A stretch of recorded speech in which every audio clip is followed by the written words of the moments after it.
Okay, so pupunta lang tayo dito sa Google and then search natin yung SSS Philippines. So mapupunta tayo dito sa website. Just make sure na nasa website talaga kayo. And then click lang natin ito and then ito, napunta na tayo dito sa kanilang web page. So makikita ninyo dito, merong ano dito na account or login. So click lang natin ito. Click ang login button. Kung wala pa kayong ano, you can create, then click lang natin login and then yun. Yun, yung user ID ninyo, yung password ninyo, and then click login. So ito yung account ko. So ngayon meron silang one-time PIN. So maglagay kayo ng one-time PIN.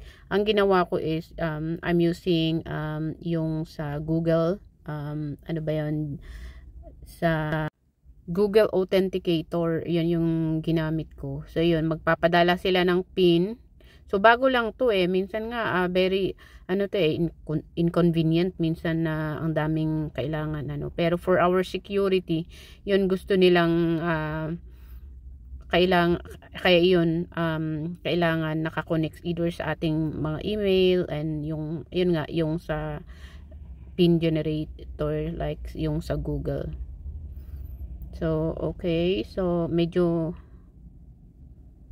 matagal naglo-loading. Okay, so andito na tayo, na-open na natin.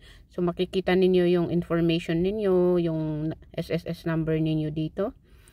And scroll lang ninyo, makikita ninyo sa baba yung view contributions. So dito sa view contribution, i-click lang natin yung ito yung may blue na tapos click lang natin para makita natin. Makikita din niyo yung total amount of contribution mismo dito. Okay, so click lang natin. And then ito, monthly contribution, and dito yung year kung kailan kayo nagbayad. Also even the previous years na kung kailan kayo nag-start na nagbayad dito sa SSS contribution ninyo. So hindi ako nakapagbayad ng 2024. So iyon ang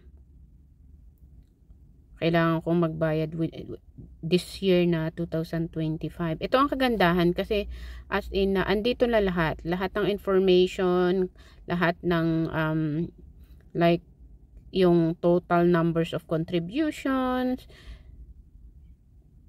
So iyon ang kagandahan na hindi na natin kailangang pumunta sa kanilang opisina para makita natin kung magkano ang kino-contribute natin.